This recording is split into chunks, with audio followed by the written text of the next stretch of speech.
Hey, welcome to Grace Upon Grace. I'm sitting here in my office reflecting on Romans 11, verse 6, where the writer says, "But if it's by grace, it is no longer by works." Now, this verse we put in context in a previous video, but he was writing to explain to people how that God had chosen to deal with all of us, even the Jewish people, even Israel. The Hebrews of Hebrews, he had the same plan.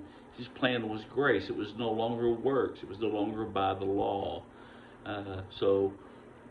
What he said here was, if it's by grace, then it's no longer by works.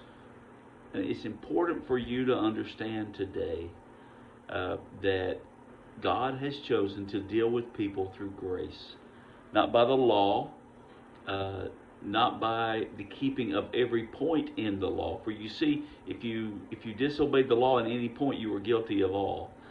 And so what the law did for Israel was that it showed them that they couldn't keep it. God's standard for his people is holiness, is perfection.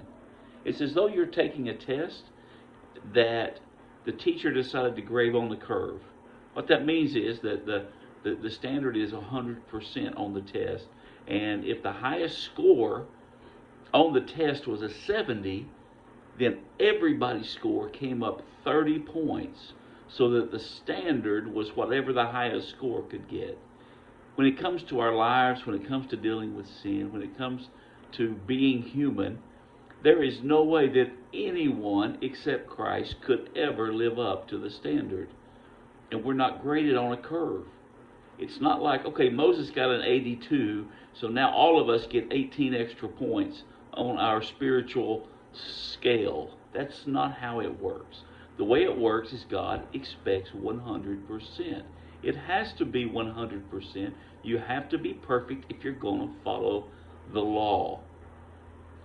But if it's by grace, the writer says here in Romans 11:6, if it's by grace, and by the way, it is by grace, then it's no longer about works. And so today, I want you to take that load of feeling like you have to do something to earn your salvation, to earn your way to heaven, or to be good enough for God to accept you. Get rid of that backpack. Leave it behind. Walk away from the feeling that your ability, your deeds, your goodness is somehow going to work out for your salvation.